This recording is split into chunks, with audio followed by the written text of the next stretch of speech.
Times, doubles title 5 times, mixed title 4 times, and joins us once again here on Tennis Channel Live. It is so great to have you on the show, Billie Jean. How did you first find out that the National Tennis Center in Queens was going to be named in your honor?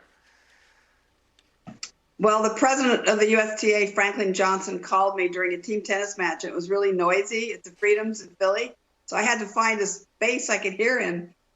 Because it was close and everybody's getting excited. So I said, wait a minute, I got to go in the president's house and then I can talk to you. And he told me, and the first time he told me, I didn't understand what he was telling me. And then he told me again and I went, oh, wow. And then I was speechless.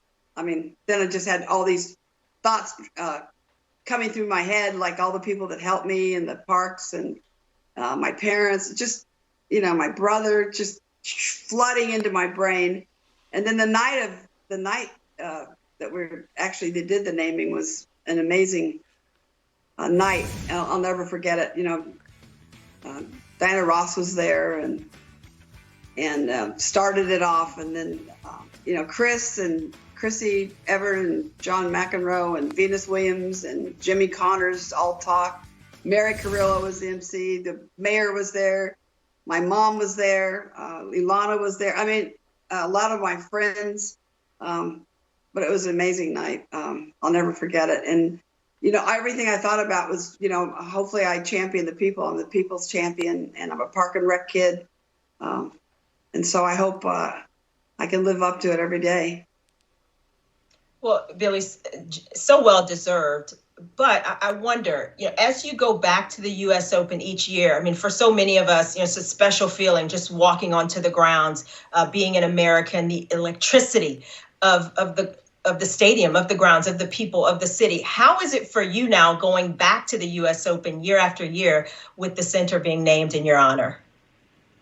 Well, every time I walk in there, I look up there and I see my name, I go, and then I like seeing Arthur's name, on the stadium and Louis Armstrong's on his, because they mean a lot to me as well in my life.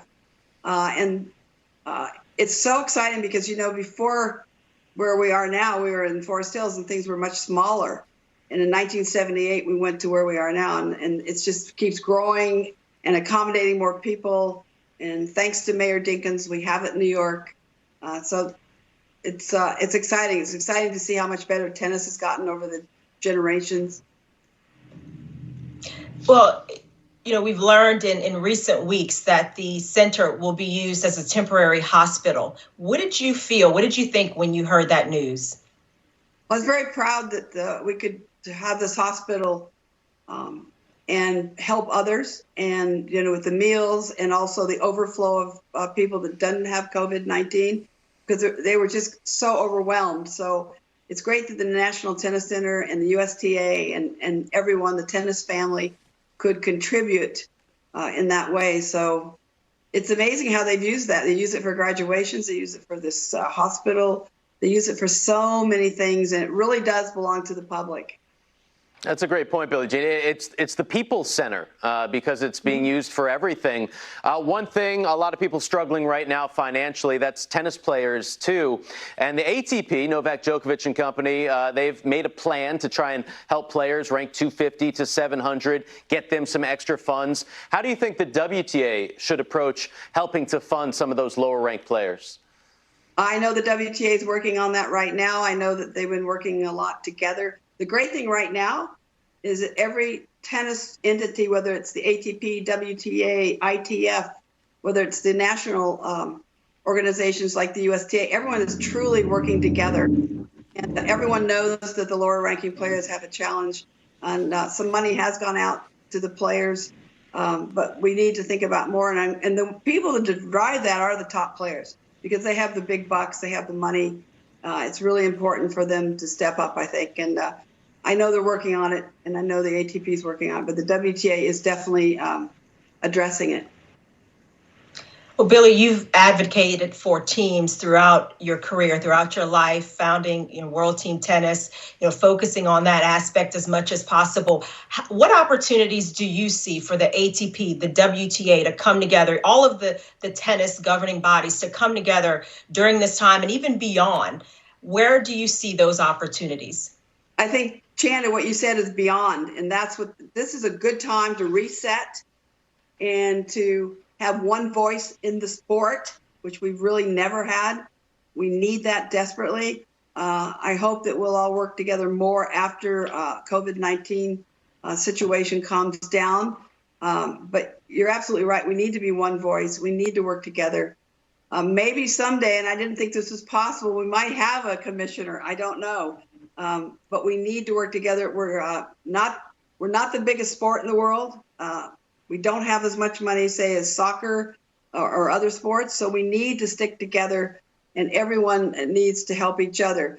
The thing that's also good is that it shows the inequities that go on. So this is a good time to reset and think about how we want our sport to look in the future, and what can we do to make it better, stronger, and more secure. And the one thing about COVID-19, this going through this experience, I told you, I think I talked earlier about how it reminded me of the old days when we didn't have opportunities. This is a chance. This is a really good chance to have a new normal for tennis. Well, all sports are struggling with this question, but when do you think would be the right time to return to tennis, to professional tennis? I think that the virus is going to dictate that, and whatever that is, because safety and health comes first, because health is wealth. Yeah, you always say that, and you're spot on. Health is your wealth, Billie Jean.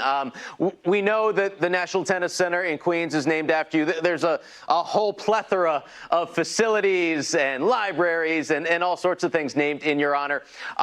What's next? What would you like the next thing to be, the Billie Jean King blank? Are you kidding? I don't think about that. I don't know. I'm very fortunate, but the one thing about me is I think everybody thinks of me as a team player, a team person. I grew up in team sports. I love team. I love, I love playing Whiteman Cup when we had that, and I'm not done yet, so I don't know. But that's not what's important. What's important is what are we doing? Like the next thing we're working on virtually is the Long Beach Main Library Fund. That library is new in Long Beach, California, where I grew up and my younger brother grew up, and Long Beach made us, the people of Long Beach. And so if I can give back any way to Long Beach, California, I am. And one of the first things we're doing is a fundraiser for the Long Beach Main Library that just, I know they're using my name now, but, we have 12 branches in Long Beach, and we have all the rec courts. That's where Randy and I, without recreation parks, Randy and I would have never had our careers. My brother played 12 years of professional baseball. But because we had free access, that's everything to young people. So we want to help the next generations. It's all really about the next generations, always pushing to create opportunities, because you don't know. You just don't know. If we don't push now, it won't happen. And it's been proven through history that every generation has to really step up for the next generations. Absolutely. And who knows, maybe you could be that voice that brings everybody together and takes us into that next step in the tennis world. Billie Jean King, legend, Hall of Famer, it is always wonderful to see your face and have you here on Tennis Channel Live. Thanks a lot, Steve. Thanks, Chanda. All right, stay healthy, stay safe. We will see you soon.